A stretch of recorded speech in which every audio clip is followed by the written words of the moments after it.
أعوذ بالله من الشيطان الرجيم. بسم الله الرحمن الرحيم. الحمد لله رب العالمين، بارئ الخلائق أجمعين، باعث الأنبياء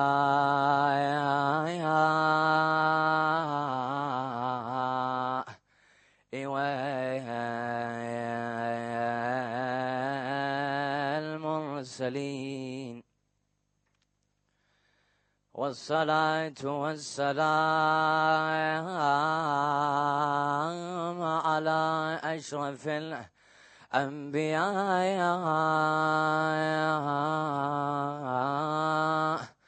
وسيد المرسلين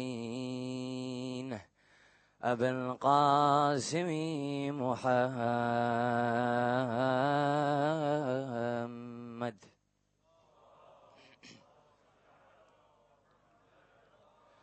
وعلى آل رسوله المختار الأبرار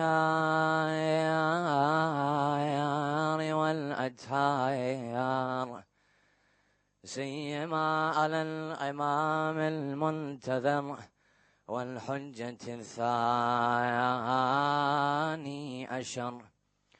اللهم كن لوليك الحجة ابن الحسن صلواتك عليه وعلى آبائه في هذه وفي كل ساعة وليا وقائدا وناصرا ودليلا وعينا، حتى أرضك طوعا وتمتعه طويلا برحمتك يا أرحم الراحمين.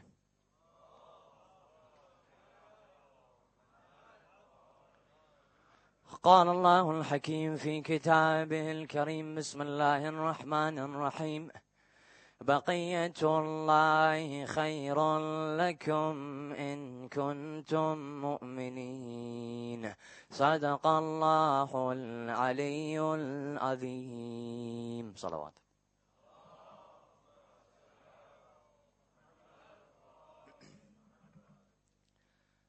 Unfortunately, the global Muslim community neglected the Thursday night.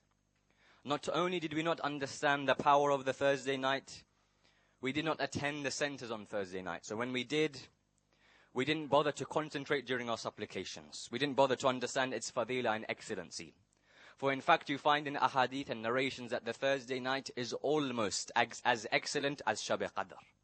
And as we understand on Shabbar Qadr, number one, we supplicate a tear falls down from the eye. We ask Allah subhanahu wa ta'ala to forgive our sins. We remember the sins we commit throughout the year. Our hearts shake when we remember the Ahlul Bayt alayhim as-salam. We ponder and we reflect. We energize our souls. And Shabbar Qadr, Laylatul Qadr, allows us certain spiritual fuel which we are able to use for the rest of the year. When the ahadith says that Shabbar Jummah, Thursday night, is almost as powerful as that Shabbar Laylatul Qadr, why is it then that we as individuals don't do the same thing? Why don't we feed our souls, nourish our souls, re-envisage ourselves, invigorate our souls, and strengthen our faith?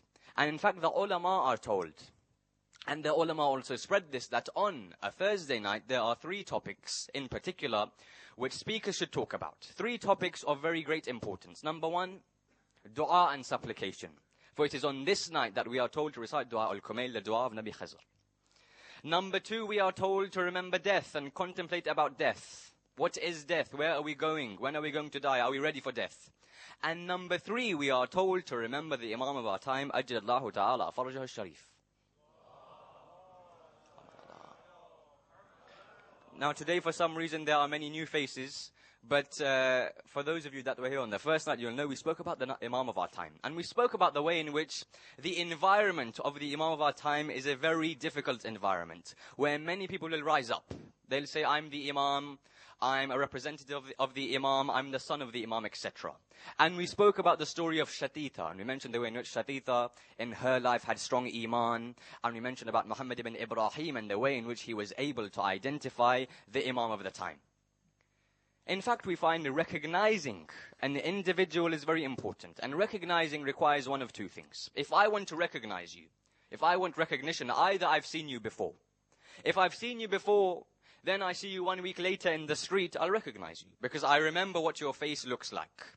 If, however, I have never seen you before, and I want to have recognition of you, I need to have a description of you. Someone needs to tell me what you look like. You're tall, you're short, you have this colored hair, that colored hair, you have a beard, you don't have a beard, etc.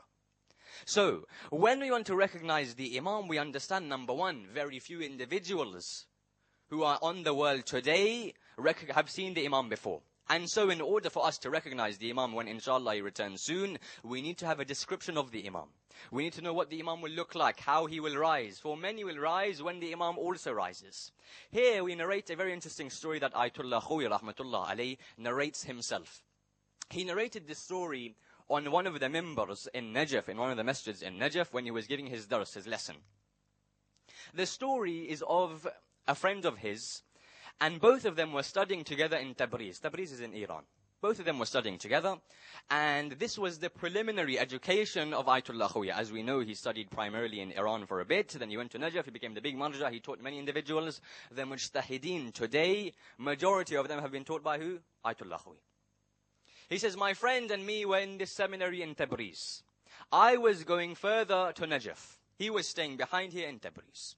In Tabriz, the seminary was small, very small, hawza, and a few students were there, and there was one caretaker. This caretaker, his job, number one, included cleaning the whole hawza, the seminary.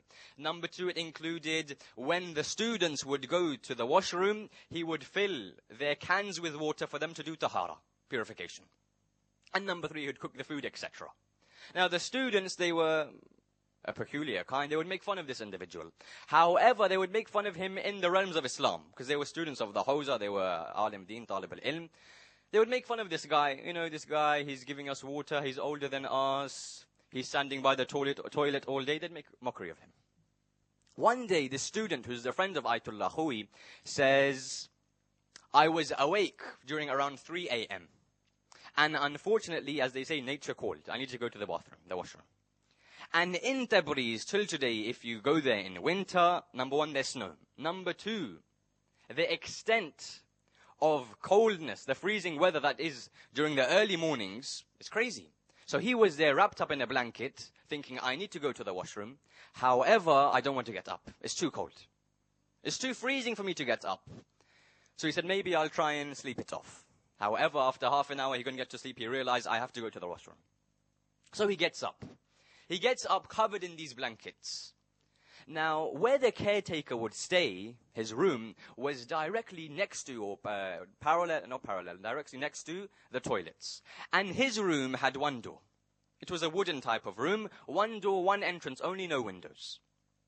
When this individual, this student, wrapped in these blankets, the shawl, these quilts, whatever, was going towards the toilets, he saw. It's 3 a.m. Everyone else is sleeping. This individual, you can see a light is resonating from his room. And he is talking to someone. I knocked on the door. As I knocked on the door, the light vanished. He opened. He said, yes, salamu alaikum, wa alaikum salam. I said, what were you doing at this time? First I was thinking, this caretaker, who knows him? He's a caretaker, he's old, he's serving us, we are young. Look at his status. I said, what were you doing? Who are you talking to? Who was here at this time? And where has he gone? I entered into the room. The room was tiny. There was only one entrance. There was no one else there but him. I said, who was with you? He said, no one. I persisted, no. I came here, I saw the light, I saw you were talking to someone. Who was with you? He said, no one. I persisted. As I persisted, eventually he told me that with him was the Imam of his time, Ajjallahu Ta'ala, Farajah Sharif.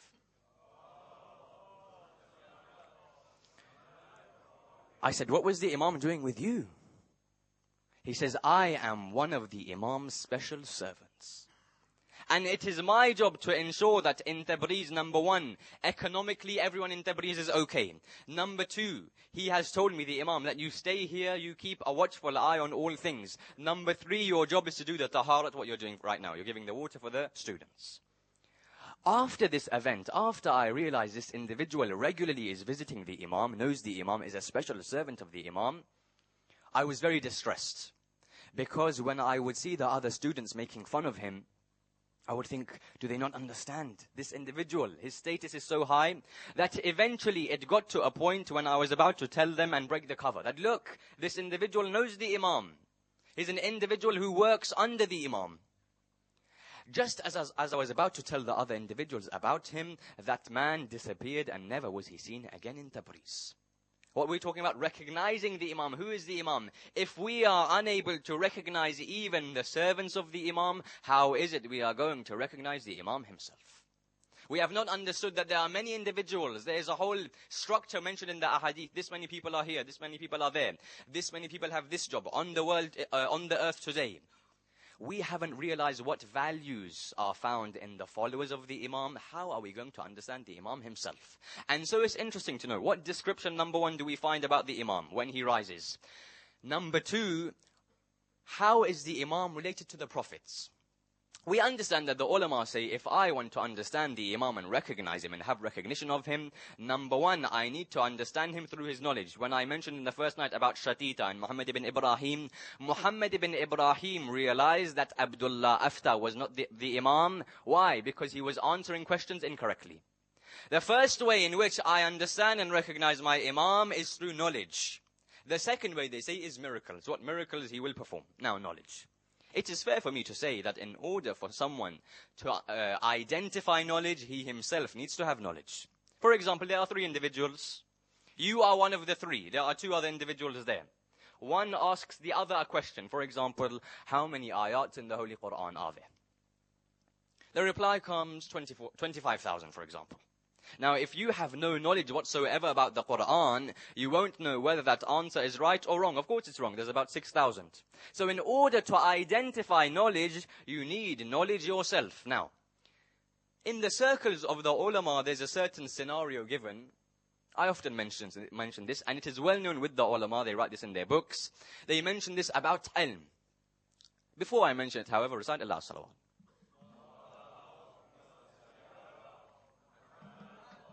As I said, in order to recognize the Imam, you need ilm so that you can recognize him through his ilm. What type of ilm? What type of knowledge? What type of cognition? They mentioned that there was an A'rab. A'rab refers to the gypsy type of individuals, the Bedouins that were in the Arab world. They are still there today. They traveled from one place to another. They have no religion, they have no akhirah, and they have no deen. Not only do they have no deen, they have nothing in this world either. In other words, they are poor. They don't wash themselves properly. They don't understand anything about religion. They just travel here to there as ignorant individuals. A type of gypsy. They give this scenario that this Arab, this gypsy, he sees a masjid and he enters into it. When he enters into the masjid, he sees that Salatul Jama'ah is about to start, congregation prayers. He says, let me try out this congregation prayer, see what it's like. So he stands behind the Imam of Jama'ah. The Imam of Jama'ah that day, he maybe had a problem with the wife. So he didn't want to go back home. So what he did is he recited in Salatul Jama'ah Suratul Baqarah. Suratul Baqarah, and it took him about 3 to 4 hours. Now the gypsy is thinking, the first time I ever came to recite Salatul Jama'ah, it took that long? So he endured it, he recited all of it with the Imam of Jama'ah. Afterwards he was of course very depressed, his feet were aching, etc. He went home, he came back the next day. He was brave. He said, let me try it out again. This time, the Imam of Jama'ah was in a good mood. The wife had resolved the issues, and the match of the day was on that night, so he wanted to get home quickly. So he recited Suratul Fil. Now in fiqh, very quickly I'll tell you, in fiqh, in salat, any salah, if you recite Suratul Fil, you have to recite Suratul Quraysh as well. So in the first rakat of my salah, if I recite Suratul Hamd, then I recite Suratul Fil, I have to, by fiqh, by law, also recite Suratul Quraysh. So it seems like I've recited 3, I've actually recited 2. What does Baqarah mean? Baqarah means cow in Arabic. So, this Imam of Jama'ah, he started to lead the prayers and he was reciting the surah of Fil. As soon as he started the surah, this gypsy broke his salah. He was walking out. Someone said, Baba, where are you going? He said, yesterday he recited the surah of the elephant. Yesterday he recited the surah of the cow. And it took 4 hours. Elephants are twice as big as the cow. It's going to take 8 hours. This was the type of knowledge that the ulama say you stay away from. In order to understand the Imam and his knowledge, we also have to have ilm. The second thing they said is you understand the Imam through his miracles. When the Imam rises, as we know, the Imam is part of a continued message of the Rasuls, of the Anbiya, of the Mursaleen, of the Prophets. And there's a very interesting discussion about the comparison between him and the other Anbiya. For example, Hyderi Salamullah alayhi, when he would touch anything, any branch which had lost life, any plant which was dead. Why is he called Hyderi? Hyderi comes from akhdar, green. Because when he would touch any plant which had died, that plant would then gain life and become green. They say in the same way, our 12th Imam has the same quality. If he sits on any piece of land which has died, it becomes green. Or for example, the similarities between the Imam and Idris, salamullah alayhi, between the Imam and Adam, between the Imam and Nuh. Because the Imam is a part of the continued message of these prophets. Here you find, when the Imam will rise, he will have certain objects with him. Let's look at these objects, understand where they have come from, and so when he comes, inshallah, soon, we can identify him. We won't be part of those ignorant individuals that say, for example, recently, in the last 100 years, number one in Sudan. In Sudan, an individual said he was the Imam, many followed him. Number two in Pakistan. Number three in Iran itself, there was an individual, he was jailed. One of his followers then started claiming he is the Imam. And many individuals followed. Because they didn't have the cognition. They didn't understand there are certain features that the Imam will have which allow us to recognize him. The first of those is that when the Imam comes, he will have a certain turban. This turban is the turban of Rasulullah Muhammad sallallahu alayhi wa alihi wa sallam.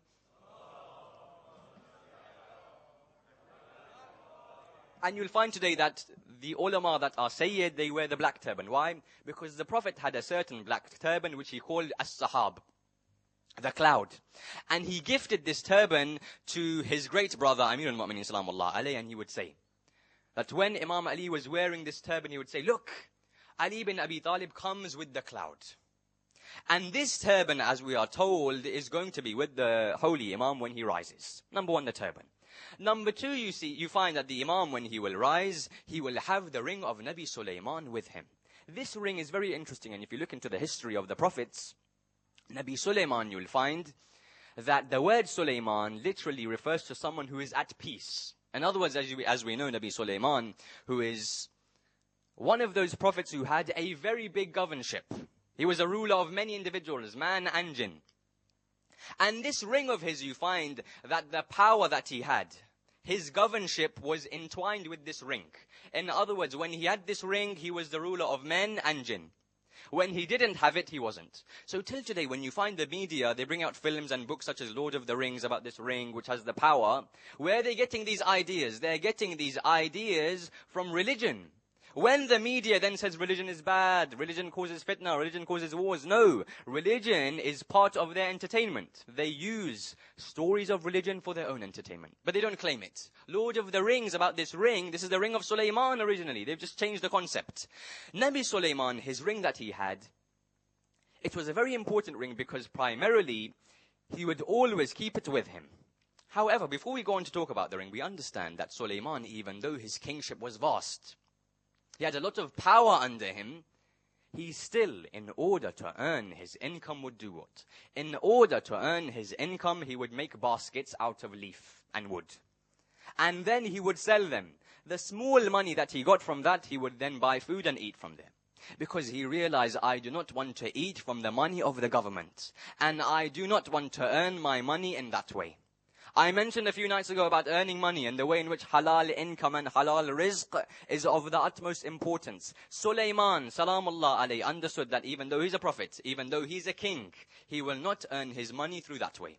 He will earn his money through the purest way, working hard through a simple means. Now, let me give you an example. In continuation of when we mentioned about halal meat, halal food, halal rizq.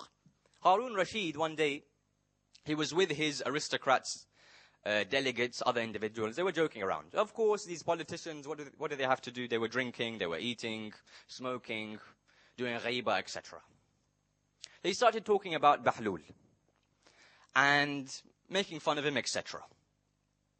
One of the servants came and said, "Oh Harun, it's time for you to have your dinner, your lunch." And of course, their lunch was very extravagant.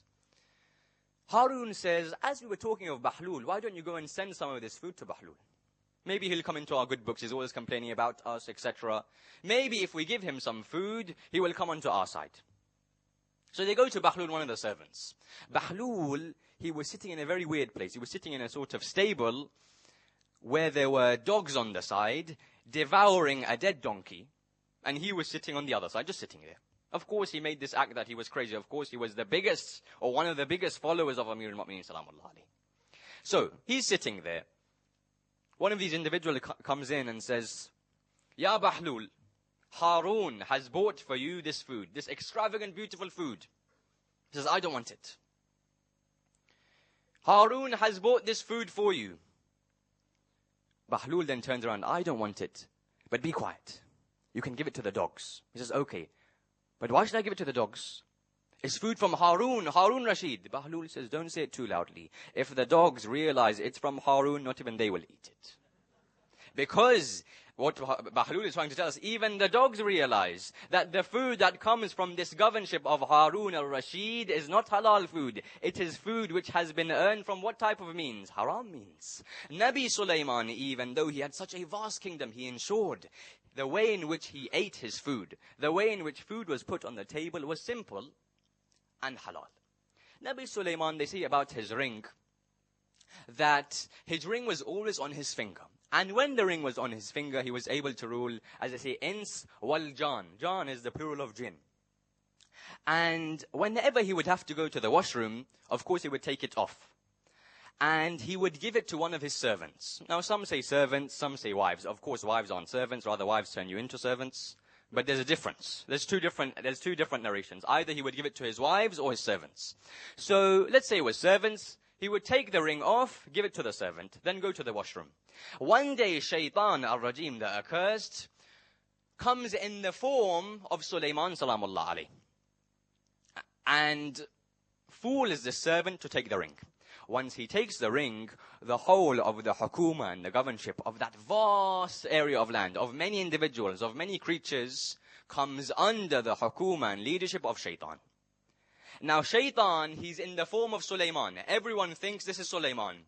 And this individual, this Shaitan, he causes fitna, fasad, corruption all over the area of which he rules. Now people began to complain that Sulaiman, what is he doing?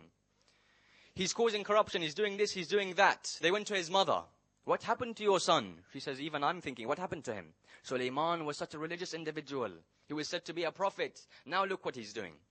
The actual Sulaiman was poor. His hukuma is now gone. Everything he had is gone. He doesn't have the ring. He's with his wife, and for a while, for a few months maybe, he's sitting at home doing nothing, eating off the father-in-law.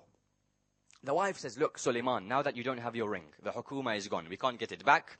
Why don't you look for a job?" He says, "Yes, very good." He goes out. On the other side, Shaitan, when Shaitan heard that people were curious, people began to suspect that this isn't actually Sulaiman. People were suspecting that this is actually someone else. When he was told about this belief of people that this is actually not Sulaiman, he took the ring, he threw it into the river, because he did not want to get caught. Here, Sulaiman, he's walking, looking for some work. He sees there's a fisherman. He comes to this man. He says, "Look, if I help you catch some fish, will you give me 2 fish to take home so I can eat?" He says, "Yes." That day, look at the way in which Allah subhanahu wa ta'ala allows things to work out. That day, he catches many fish. For this man, he takes home 2 fish. He gives it to the wife. The wife cleans the fish, makes the fillet. Out of one of the fish comes that ring. Because when Shaitan threw it into the sea, the fish engulfed it. That same fish was given to Sulaiman. He puts on the ring again, he becomes the king again. When he becomes the king again, he punishes that Shaitan. This is the ring of Sulaiman, which is said that our 12th Imam salamullah alayhi will bring with him. Allahumma. And before we go into look at what this means, let's understand very quickly, because I want to give you insights on various topics as I have been doing for the past nights. Rings. Rings, normally I've seen that people either ask questions about jinns, or which names are spiritual. People either ask questions about du'as, which supplications are the best, or people ask questions about rings. This is the interest of people. It's not a bad thing, but this is what people frequently ask about. Rings. We understand the ring that we have on our fingers have a greater effect on our body. For example, Durr Najaf. This is Durr Najaf. There's no surprises where it's found. Najaf, of course. This ring, for example. In fact, we're told we should have Firoz, Aqiq, Yaqut, Hadidasin. Hadidasin from China, however, we should not always wear. We should only wear Hadidasin when either we are traveling or in danger. For example, the narrations tell us if there is a place, for example, there's an alleyway or a forest, where there is a chance of danger upon my life, and I have to pass through there, it is then that I should wear Hadidasin. Durr Najaf is also one of the rings that we should be wearing. Durr Najaf, if you look at the way in which Durr Najaf is formed, they say, for example, just to look at this ring is ibadah. It's the clear ring. Just to look at it is ibadah. If you are thirsty, put the ring in your mouth. The ring, how is it formed? They say, as we know, Nowruz isn't just an Iranian thing. Nowruz is actually part of the universe. Nowruz is said to be the first day of spring. And Islamically, there's also celebration of Nowruz, and Islamically it is found in a hadith, the importance of Nowruz. They say before Nowruz, around 3 days before Nowruz, there will be a certain rainfall. This is known as Abe Nisa, before Nowruz. Then, a few days after Nowruz, it will rain again in this way, Abe Nisa. This type of rain is not because of April Fools or anything. This type of rain is solely because of Nowruz. When this Abe Nisa touches the ground of Najaf, Durr Najaf is made. This is how it's made. And this Durr Najaf was then told, we were told by the Imams to wear it. Because, and sometimes actually, before I go on, sometimes you realize that I wear a ring, it doesn't suit me. Sometimes you find I wear a ring and it cracks. This is because sometimes my internal chemistry and energies don't work with the ring. And so I need to change it. We find, however, having a ring on our right hand not only increases the thawab of our prayers, it acts as a protector. Durr Najaf, number 1. Number 2, we find Hirza Jawad. These are the two I want to talk about. Hirza Jawad, as we know, the ring with the star. Not that many people wear Hirza Jawad, but you find that, of course, it's come from our holy Imam Jawad, salamullahi alayhi. If you are all listening, recite a loud salawat.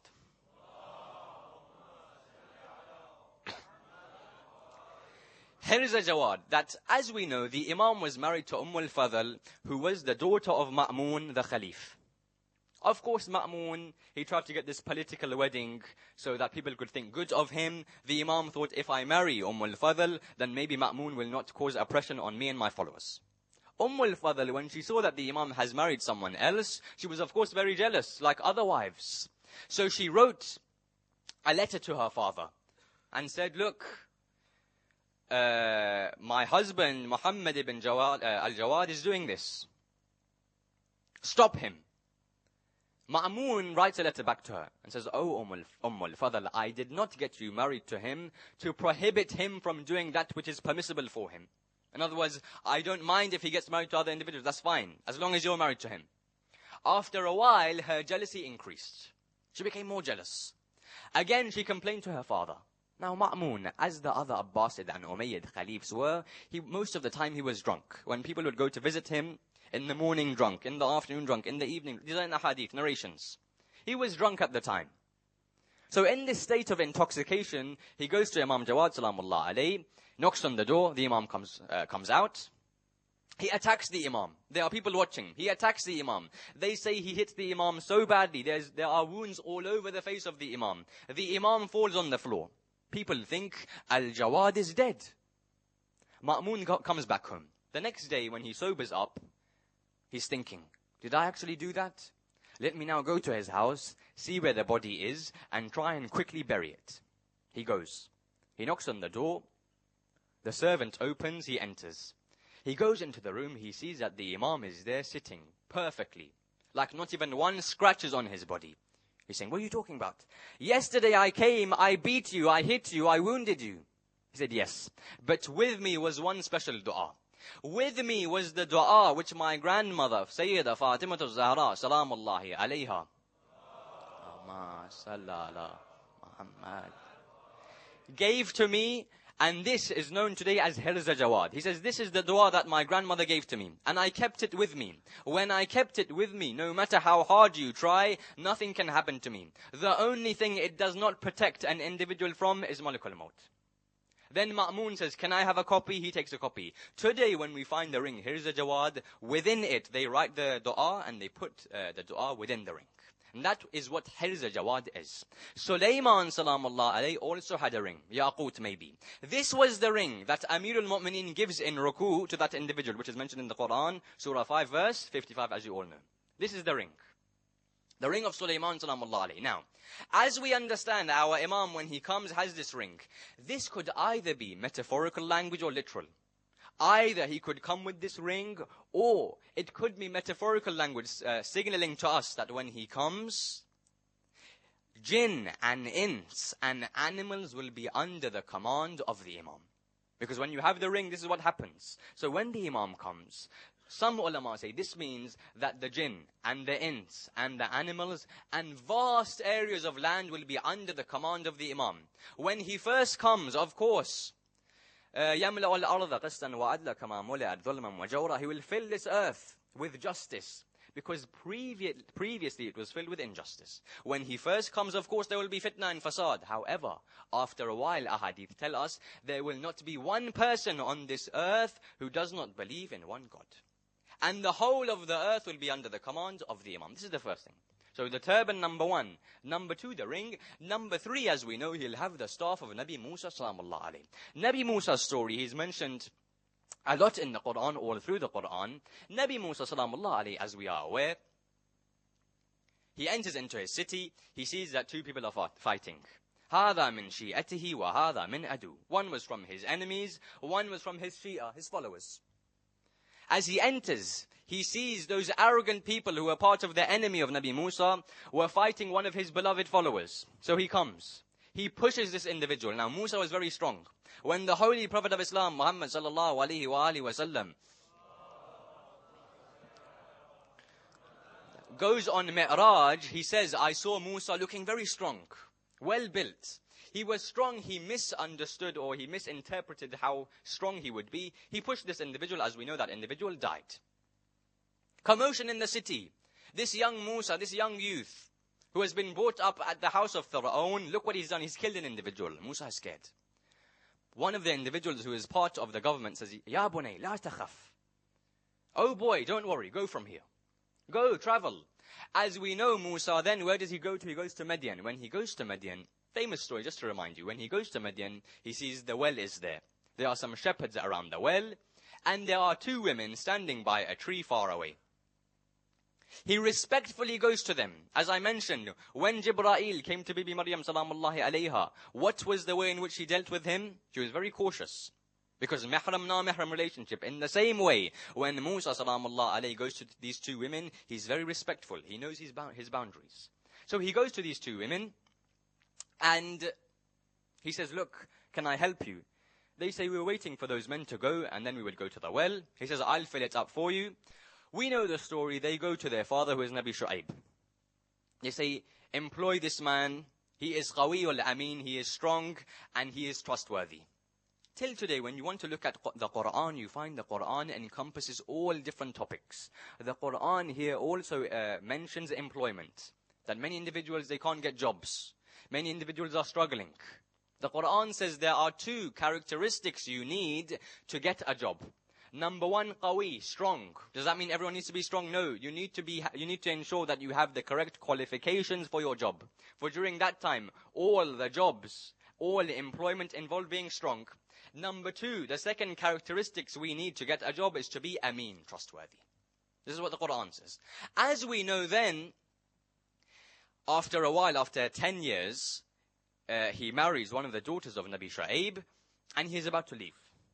As he is about to leave to go see his mother, and in between he finds out his mother has passed away, and then he sees the burning bush, etc. As he is about to leave, Shu'aib says, go in that room over there. and you will see there are many different staffs. Take one staff from there and use it on your travels. He enters into that room. He sees there are about 5 or 6 on a corner. He goes to pick one up. As he goes to pick that one up, another one from the corner suddenly comes into his hand. Says, okay, now that this is in my hand, I'll take it with me. He comes out. Shu'aib says, no, not this one. Put it back. It's okay, put it back.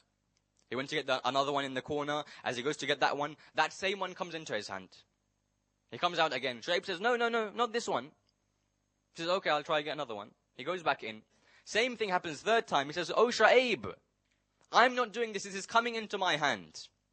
Shu'aib says, I realize that this means that this staff is for you. And that staff, of course, as we know, was from one of the trees of heaven known as the tree of Tuba. In heaven, there is a tree. Whenever I desire something in heaven, that tree comes and gives it to me. The staff of Musa was a branch of that tree. And you find when he was leaving Shu'aib, Nabi Shu'aib salamullah alayhi said, look, when you get to this certain crossroad, you can either go right or you can go left. 2 ways you can go. You will see that if you were to go right, there is lush greenery. There's a clear path. When you are with your sheep, don't take them to the right side. However, because there you'll find danger, go to the left side with your sheep. So he was with his wife and sheep and the staff. When he got there, he remembered what Shu'aib salamullah alayhi had said, that go to the left, not to the right. However, the sheep automatically, they had a mind of their own. They began running towards the right. He tried to control them. He tried to get them back onto the left side. However, they were uncontrollable. He realizes there's nothing I can do. He goes. He falls asleep. When he wakes up, he sees that his staff is covered in blood. Completely covered. Historians say that as he fell asleep, a very large creature had come. To come and annihilate, murder, massacre the sheep, kill Musa. The staff was so great that the staff had the capability and the capacity to fight off that creature. This staff, number 1, would fight and protect Musa from these dangers. Number 2, this staff would allow Musa to have food. For example, he would suck honey from the bottom of the staff. Number 3, the staff would allow him to create any path. For example, in greenery, in forest land areas, he would hit this staff and the path would open. This staff is the staff that they say our holy Imam will rise with. And in fact, you'll find a hadith. When he rises, as we know, there are certain individuals who will automatically be in Makkah. When the Imam rises, he will not have to say to some individuals, I am here. They will automatically be there, and they are part of the 313. Then, as the other people, inshallah, every single person in this room will be part of those. When we then, inshallah, go there, the Imam will realize, I need to feed these people. They are part of my army. He will take this staff of Musa. He will hit it against the ground, and out will come food for every single individual of the army of Imam Mahdi, Ajjallahu Ta'ala, Faraj al-Sharif. Now once again, look, it could be metaphorical. For Musa, with his staff, what did he do? He fought the magicians in the same way. He fought the individuals who were trying to corrupt the religion, who are trying to denounce him in the same way. When our Imam comes, maybe this staff is signifying that when he comes, he will fight those magicians. He will fight Dajjal. He will fight those individuals that are trying to put him down and undermine him. These are some of the things that the Imam will bring. The last thing. There are many mentioned in the books. The last thing he will bring. It is said he will bring that Quran. That Quran which contains not only the writing of Amir al-Mu'mineen, contains the tafsir and the commentary of Amir al-Mu'mineen, salamullahi alayhi. For Allahumma sallallahu. For it is said, as we know very famously, he wrote this Quran, he wrote the commentary, he wrote when each and every single ayah was revealed. And what did he then do? He took it to the Khalifs of the time. He said, look, I have this Quran. There's nothing better than this Quran. They said, no. Anything to do with you, we don't want. So what did he say? Fine. It will only then come when my 12th successor, Al-Mahdi, comes. Then you will see it. The whole of those individuals, the whole of the followers of Islam, in between the 1st and the 12th, will not be able to see this Quran. And here, let me quickly say that many of you have heard of Pandora's box. As I said, people steal ideas from Islam, people steal ideas from religion, then they swear at religion, then they accuse religion, then they abuse religion. Many of these individuals in the media, they take their stories from religion. Many of these stories, these films, where have they come from? Religion and prophets. Pandora's box, as you know, when they opened the box, there were many problems. People started to lie and cheat, etc. You find that Nabi Musa, salamullah alayhi, as we know, he was in a type of basket. His mother had put him in the basket. She put that into the water. Who found the basket? Asiya, salamullahi alayha. That type of basket and box then contained, according to ahadith, many different artifacts from the prophets. And it was given to the Israelites, Bani Israel. So it contained, for example, the shirt of Ibrahim. The shirt of Ibrahim, which he wore when he was in the fire of Namrud. This is the same shirt which Yusuf salamullah alayhi had. And this is the same shirt which the Imam will have. That is in that box. Other artifacts are in that box. The staff of Musa, the ring of Sulaiman, the cloak of the Prophet. Many other artifacts were in that box. And the box was sealed. It was known as Tabut as-Sakina, the box of purity. Sakina also refers to the calm sensation. This box they had. And from this box, many blessings descended down onto them. Because it's a box which contains great artifacts. Even till today, if you find anything that was of the Anbiya, or of the Aimma, it gives us barakat, blessings. It brings down blessings. They had this box. They would keep it safe. They would keep it in a respectful area. And they realized it has very good things in it. One day, however, they decided to open it. In the same way, what happens there? They decide to open Pandora's box. They see what's in here. They say children are playing with that box, throwing it around. Once this happened, Allah subhanahu wa ta'ala caused punishment to be descended onto them. That many of them, number one, had fever. There was a plague that was spreading. Corruption was found in the society. Why? Because they opened this box and they did not give importance to it. So when you find the stories of Pandora's box, this has come from where? This has come from religion. It's come from Islam. It's not come from any random individual or Greek. No, it's come from religion. This box, they say till today, when Talut had the box, he realizes that people weren't respecting it. So he put this box in a cave. Till today, that box is found in a cave in the area of Antioch near Turkey. Till today, when the Imam comes, he will bring this box with him. And he will show, I have all of these artifacts. Only I can say in the world today, I have these artifacts. What was the fourth that we mentioned? The Quran. The Quran of Amir al-Mu'mineen salamullah alayhi. Of course, the Sunni Muslims, unfortunately, they point their finger. Look, you're saying you have a different Quran. No, that Quran had commentary. That Quran was the most accurate Quran. When the Imam will come, he will bring this commentary of the Quran. Why? Will he bring it when people who call themselves Shia themselves don't know the commentary? The fact that the Imam will bring this with him is telling us that each and every single one of us should know the Quran, implement the Quran, understand the Quran. Once we understand the commentary of the Quran, only then will we be liable to understand the Imam. He says, I'm coming with this Quran, and I will only come to those individuals who have understood this Quran. This is that book. And usually, with regards to the topic of Quran, I mention a story. Not to take too much of your time, I have about 5-10 minutes left. I mention a story usually when I talk about the Quran, because Imam Mehdi salamullahi alayhi will bring this Quran with him.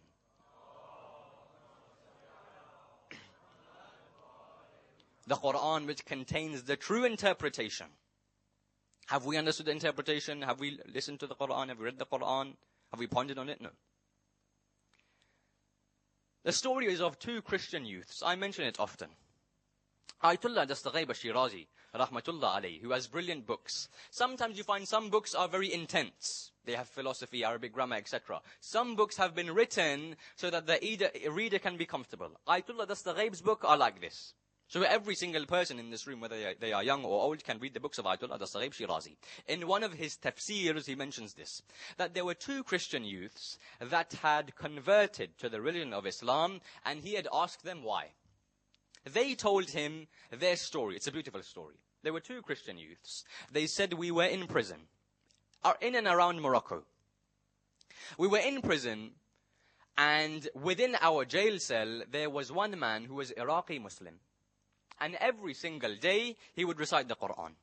We, of course, we didn't know even a word of Arabic when we were first thrown into the jail. However, because we heard this Quran every single day, we understood a bit of it. After a while, we could understand a bit of Arabic. And going through our mind were a few verses. Number one, going through our mind was وَأَسْأَلُ اللَّهُ مِنْ فَضْلِهِ, and ask Allah subhanahu wa ta'ala from His grace. Number two was أَدْعُونِي أَسْتَجِبْ لَكُمْ, call out to me, I'll answer you. Number three is وَإِذَا سَأَلَكَ عِبَادِي أَنِّي فَإِنِّي قَرِيبٌ, that when you call out to me, when you search for me, I'm close to you. These three verses were going through our minds about how Allah says He's close to us, about the way in which Allah subhanahu wa ta'ala says, call out to me, about the way in which Allah subhanahu wa ta'ala says, I'll answer you. They said we began to reflect on these verses. We as Christians once entered into Paris. In Paris we saw that there was a very large cathedral. When we entered into this cathedral, we saw a very peculiar sight. That there was a very long row of people and different checkpoints.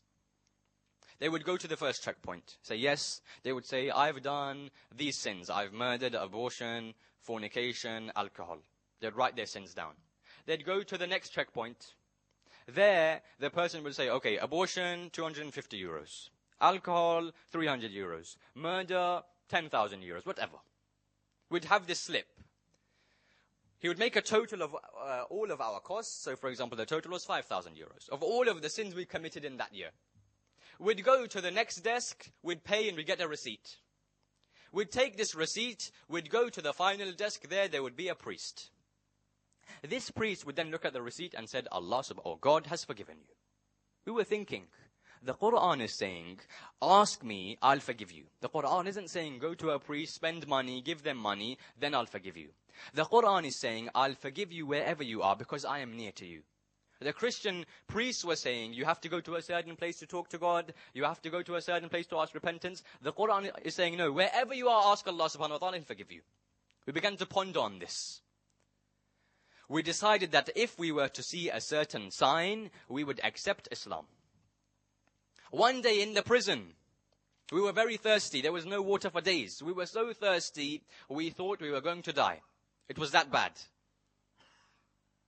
One of us remembered the ayah, وَأَسْأَلُ اللَّهُ مِنْ فَضْلِهِ, and ask Allah subhanahu wa ta'ala from His grace.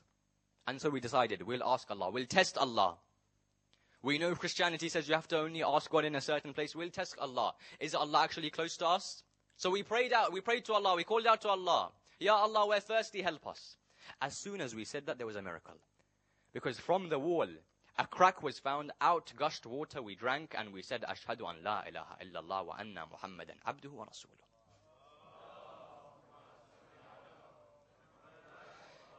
These two Christian youths have done something that many of us have never done in our lives. They have pondered on a few ayats. These are not full ayats of the Quran. We have read all of the 6,000 odd ayats of the Quran, but we haven't pondered. They read a few sections of ayats, and their whole lives were changed. When the Imam comes with the Quran, he's coming to signify that I want every single one of my followers to understand this Quran. Even if you ponder on one small sentence, your whole life will change. Even if you ponder on Bismillahir Rahmanir Rahim. Even if you ponder on the verses to do with the Imam, then me and you, I say this to myself as well, we will be capable to recognize that Imam, to have that recognition, to recognize who our Imam is. The Imam who is said to be the true avenger of Karbala.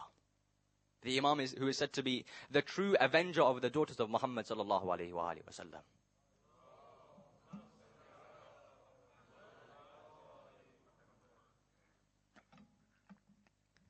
The Imam who will come and avenge the death of that 6-month-old baby. The Imam who will come and avenge the death of Ali al-Akbar and Abbas. The Imam who will remove the injustice that happened to Zainab salamullahi alayha and Kulthum. For you understand something, that when you look at the Masa'ib, number one, when they entered into the Darbar of Yazid, you find narrations which say that Sayyidah Zainab salamullahi alayha had to stand up for so long, for such a long time in front of Yazid, that her feet became swollen. She had to stand up for so long in front of tyrants without her hijab. The progeny of the Prophet without their hijab, standing in front of individuals who are mocking them. And there are two different types of masa'ib we'll recite today. The first is of when a certain woman comes to meet them while they are in the darbar. The second, when a certain woman comes to meet them while they are in the prison. And we'll mention about the first, the darbar. For in the darbar, they say, these women were entering. And as they entered, as we know, there was one rope around their neck. All of them were tied by one rope. All of different heights, yet still all of them were tied by one rope. Yazid had a wife known as Hind. He says, Hind, I want you to sit on the balcony. A group of people are coming, I want you to look at them, make fun of them, laugh at them. They say Hind goes to sleep. She's on the balcony, she goes to sleep for 1 second. She sees in her dream. Who's in her dream? Fatima Zahra.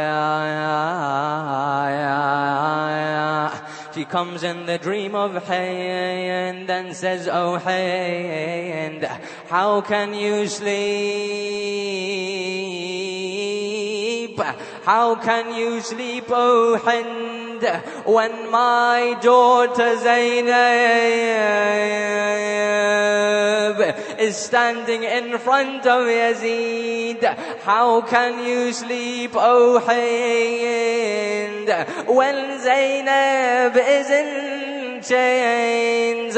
How can you sleep, oh Hind, when my daughter Zainab does not have her hijab? Hind wakes up. As she wakes up, she runs. They say she forgets her chadar. She runs down. She sees that there's a group of people. These group of people, number one, they have heavy chains on their necks. Number two, she sees that there are individuals who have bent backs. There are individuals who are wounded. She says, who is Zainab? Who is Zainab bint Ali? She sees one old woman with her back bent. One old woman with her hands in chains. She says, I am Zainab bint Ali. She says, I am Zainab. Who are you? She says, Hind. Oh Zainab, what happened to you? Where is Abu al-Fadl Abbas? Oh Zainab, where is Ali al-Akbar? Zainab replies, the hands of Abbas were cut, and my brother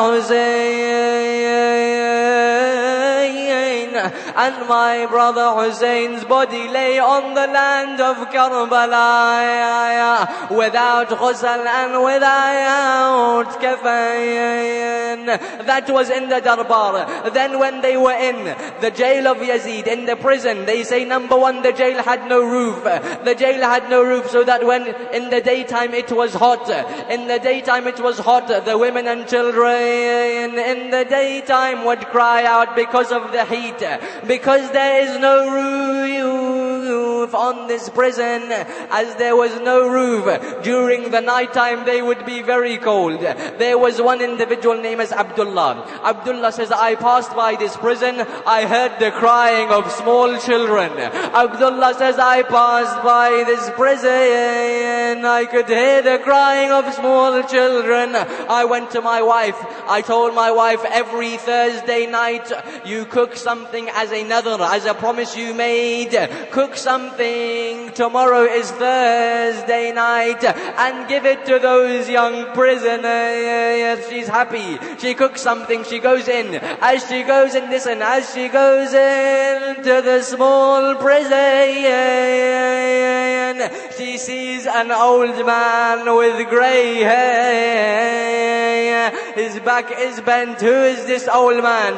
This old man is the 24-year-old youth, Sayyid al-Sajjad. He points, the women are there. This woman comes in. She says, oh woman, she's saying Zainab. Zainab, oh woman, oh Zainab, she doesn't know who that is. Oh woman, take this food, I have cooked it for you. This woman replies, Zainab replies, we are Sayyid, we are from the family of the Prophet. We do not eat sadaqah. She replies, this is not sadaqah. Listen to what she says. This is not sadaqah. For when I was younger, I was very unwell. I went to the Holy Prophet of Islam. I said, please cure me. Out came a small boy. The Prophet called that boy Hussein. This young Hussein, he puts his hand on my head. He says some supplications. Next thing you know, I am cured. Never, oh woman, she says to Zainab, never in my life have I been ill after that day. Zainab replies, you do not need to cook food anymore on Thursday. For I am Zainab, the the sister of Hussein. Do not cook your food anymore, for Hussein has been killed on the plains of Karbala. And this small daughter you see in front of you, her name is Sakina. She is the daughter of Hussein. ألا لعنة الله على القوم الظالمين وسيعلم الذين ظلموا أي منقلب ينقلبون اللهم اغفر للمؤمنين والمؤمنات والمسلمين والمسلمات الأحياء منهم والأموات طابع بيننا وبينهم بالخيرات إنك مجيب الدعوات إنك رافع درجات إنك سامع الأصوات اللهم اجعلنا لنعمائك من الشاكرين والآلائك